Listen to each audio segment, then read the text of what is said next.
Welcome to Tata news. ముందుగా bulletin లో headlines.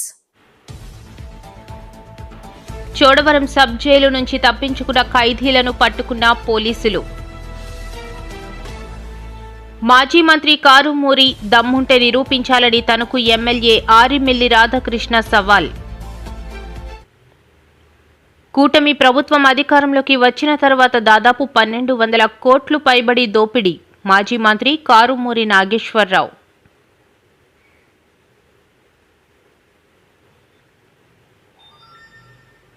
అన్నదాతలను అవమానించి కష్టాల పాలు చేసిన చరిత్ర జగన్ రెడ్డిది. రైతు ప్రయోజనమే ప్రభుత్వ ప్రాధాన్యం.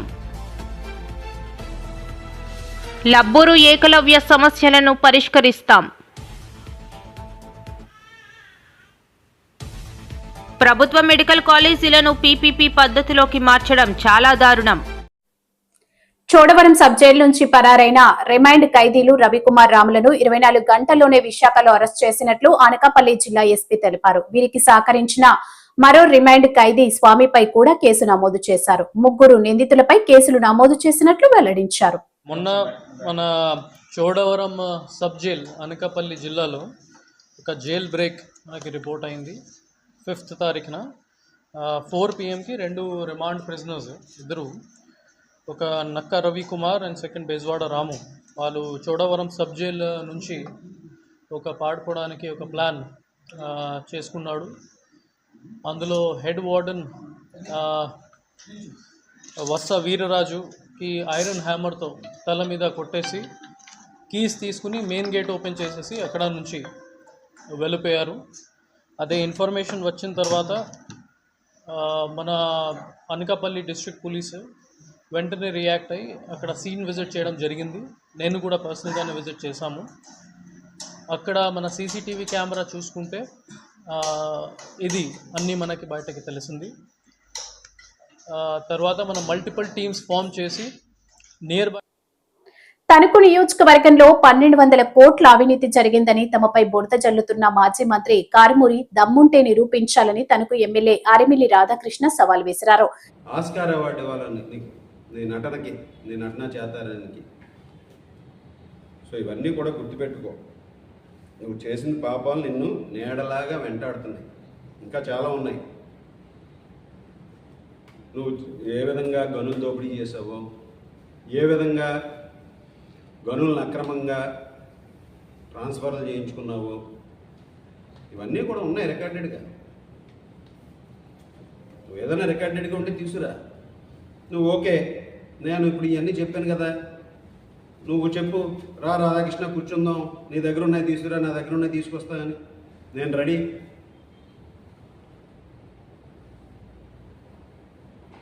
నువ్వు రాజకీయాలు చేసుకో, నీ మనుగడ కోసం మాట్లాడుకో, నీ మనుగడ కోసం చేసుకో, అంతేగాని అసంబద్ధమైనటువంటి ప్రేలాపనలు, ఏదో పదే అబద్ధాలు చెప్తే అదే నిజమవుతుంది అన్నట్టు నువ్వు మాట్లాడుతూ ఉంటే అవన్నీ కాదు. ఇక్కడ నీకు నువ్వు చెప్పే మాటలకి, నువ్వు ఏదైతే ప్రెస్ మీట్లు పెడుతున్నావో, లేకపోతే ఏదైతే ఇక్కడ ప్రజల కోసం నువ్వు పోరాడుతానని చెప్తున్నావో, రైతుల కోసం నువ్వు చేస్తున్నటువంటి పోరాటాల పట్ల కానీ ఎవరో కూడా కనీసం నీకు. తణుకు నియోజకవర్గంలో కూటమి ప్రభుత్వం అధికారంలోకి వచ్చిన తర్వాత దాదాపు 1200 కోట్ల పైబడి దోపిడీ జరిగిందని మాజీ మంత్రి కారుమూరి నాగేశ్వరరావు ఆరోపించారు. టమాటా ధర చూసేటప్పటికి కోసిన కూలీ రేట్లు కూడా రాక పొలంలో వదిలేస్తున్నారంట. ఉల్లిపాయ కూడా దారుణంగా అయిపోయి ఉల్లిపాయ కూడా తీయలేని పరిస్థితిలో రైతాంగం మన కర్నూలులో అల్లాడిపోతా ఉన్నారు.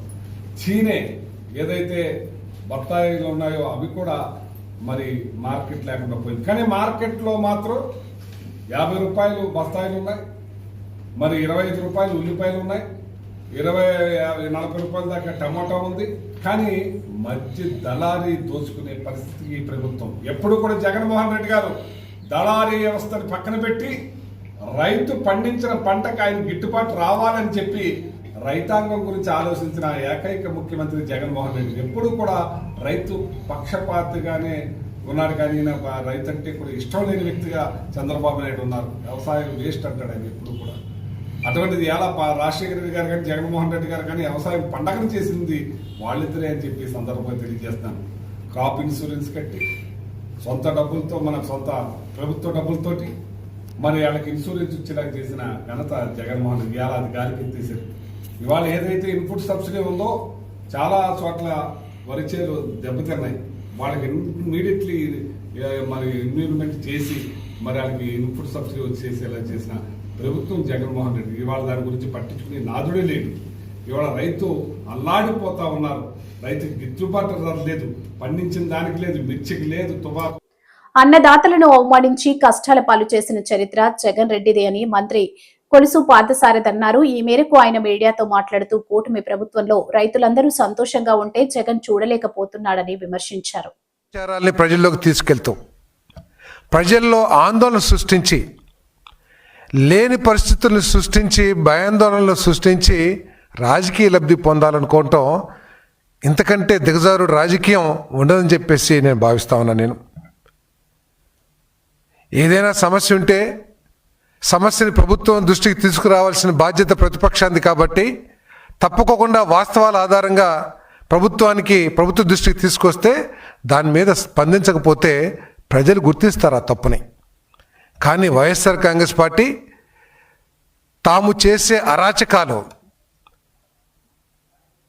తాము ప్రజల్లోకి తీసుకెళ్లే విధ్వంసకర విధానాలు 5 సంవత్సరాల్లో రాష్ట్రాన్ని అన్ని విధాలు కూడా నాశనం చేసిన పరిపాలన, వీటన్నిటి నుంచి దృష్టిని మరల్చడానికి తనకున్న పత్రికను అడ్డం పెట్టుకుని ప్రజల్లో ప్రతి విషయంలో కూడా భయాందోళన సృష్టించడానికి, ప్రభుత్వం చేస్తున్న మంచి పనుల మీద కూడా తప్పుడు ప్రచారం చేయడానికి కృషి చేయటం ఇంతకంటే దిగజారుడు ఉండదని చెప్పేసి నేను మనవి చేస్తా ఉన్నా. నేను ఉదాహరణకి రైతులు ప్రతి సంవత్సరం కూడా ఎరువులు కావాలి, పంటకి నీళ్లు కావాలి, ఇవన్నీ చూసుకోవాల్సిన బాధ్యత ప్రభుత్వం మీద ఉంది. మీరు 5 సంవత్సరాల్లో చేసిన పని ఏమిటి? కనీసం ఒక్క డ్రైనేజీ కాలువన్నా సరే రాష్ట్రంలో తవ్వేరా అని చెప్పేసి నేను ప్రశ్నిస్తా ఉన్నా. నేను ఒక్క ఇరిగేషన్ కాలువకైనా సరే నిధులు కేటాయించి మీరు కాలువలు తవ్వేరా అని చెప్పేసి అడుగుతా ఉన్నా. నేను ఏ ఒక్క ఇరిగేషన్ ప్రాజెక్ట్నైనా సరే బాధ్యతగా పూర్తి చేయడానికి ప్రయత్నం చేశారా అని చెప్పేసి అడుగుతా ఉన్నా. నేను వ్యవసాయ రంగాన్ని పూర్తిగా గాలికి వదిలేసి రైతుల భవిష్యత్తుకి ఒక చీకటి మార్గం క్రియేట్ చేసి ఈరోజు రైతుల గురించి మొసలి కన్నీరు కారుస్తాం చాలా బాధాకరం అని చెప్పేసి కూడా నేను మనం చేస్తా ఉన్నాను.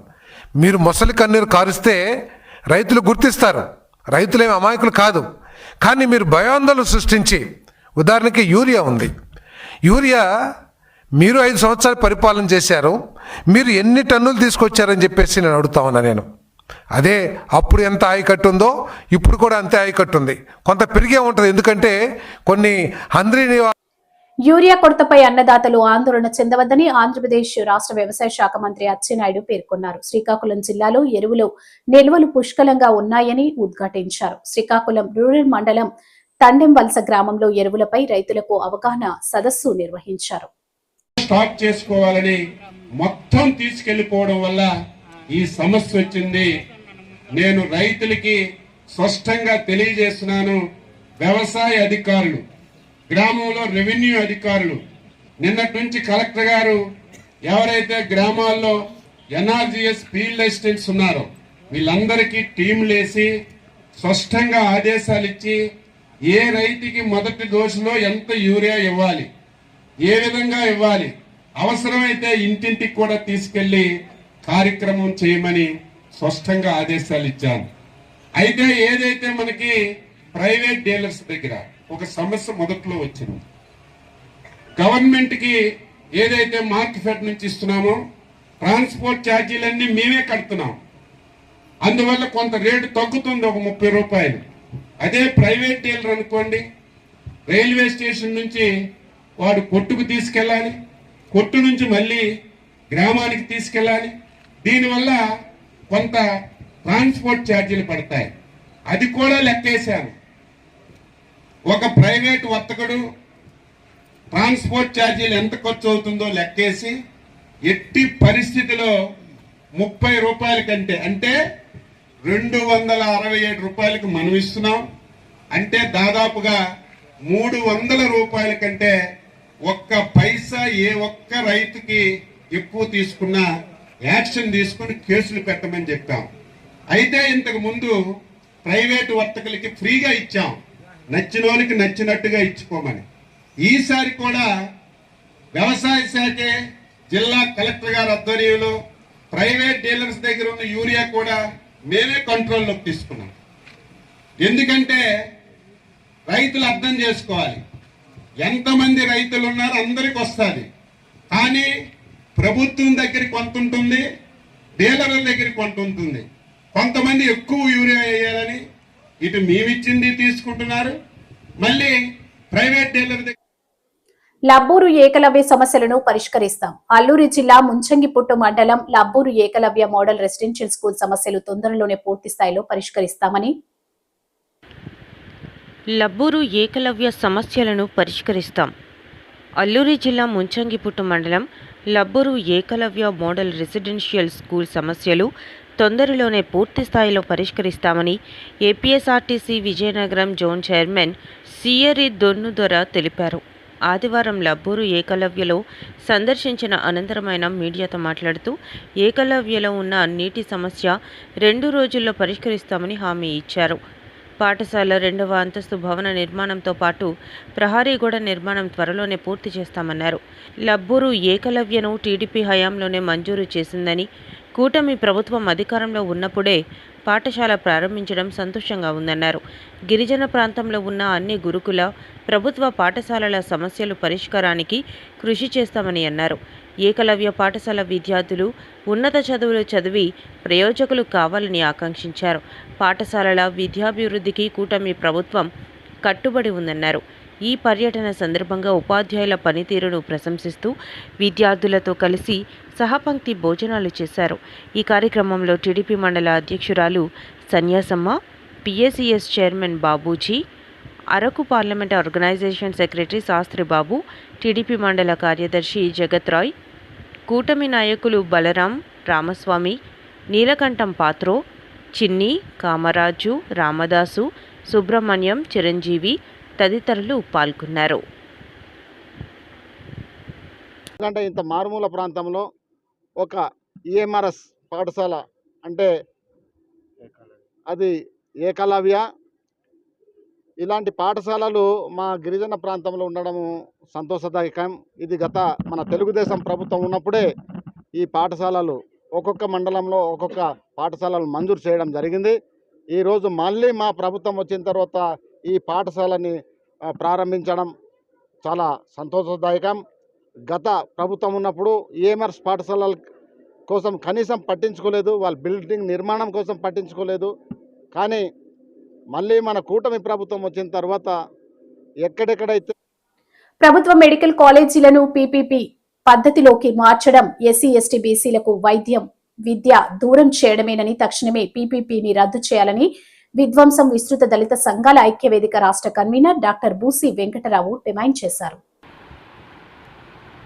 ఈరోజు విశాఖ అంబేద్కర్ భవన్లో జరిగిన కార్యక్రమంలో వెంకట్రావు మాట్లాడుతూ రాష్ట్రంలో వైద్య విద్యపై ఇటీవల మంత్రివర్గం తీసుకున్న నిర్ణయం ద్వారా మెడికల్ సీట్ల రిజర్వేషన్లలో 50% కోత విధించారన్నారు. రాష్ట్రంలో కొత్తగా 2400 సీట్లు అందుబాటులోకి రాగా పీపీపీ వల్ల 1200 సీట్లు మాత్రమే కన్వీనర్ కోట కిందకు వస్తాయని, మిగిలిన సీట్లన్నీ ప్రైవేటు యాజమాన్యం కోట్ల రూపాయలకు అమ్ముకునే సౌకర్యం ప్రభుత్వం కల్పించిందని, ఇది కూటమి సర్కారు ప్రైవేటు వారి కోసం పెట్టిన మెడికల్ సీట్ల దోపిడీ పథకమని విమర్శించారు. కేంద్ర అనుమతించిన ఫ్రీ మెడికల్ సీట్లను రాష్ట్రం ప్రైవేటు వారికి దారాదత్తం చేస్తుందన్నారు. జగన్ ప్రభుత్వం ప్రవేశపెట్టిన సెల్ఫ్ ఫైనాన్స్ సీట్లు రద్దు చేస్తామని ప్రకటించిన కూటమి నేడు అంతకంటే ప్రమాదకరమైన పద్ధతిలో మొత్తం 17 మెడికల్ కాలేజీలను ప్రైవేటీకరించి రిజర్వేషన్ కోటాను సగానికి కోత విధించడం ధర్మమేనా అని వెంకట్రావు ప్రశ్నించారు. ఈ పద్ధతిలో బడుగులకు డాక్టర్ అయ్యే అవకాశం లేకుండా చేస్తున్నారని దుయ్యబట్టారు. ఈ నూతన పీపీపీ వల్ల ఈ ఆసుపత్రుల్లో పేదలు ఓపీ సేవలకు, బీపీ షుగర్ బిల్లులకు కూడా వందల రూపాయలు పెట్టి వైద్యం కొనుక్కోవాలా అని నిలదీశారు. జార్జి ఓంకార్ అధ్యక్షతన జరిగిన ఈ కార్యక్రమంలో సోడదాసి సుధాకర్, బూల భాస్కర్ రావు, గుడివాడ ప్రసాద్, కె మల్లేష్, వీరబాబు, ఉమామహేశ్వరి,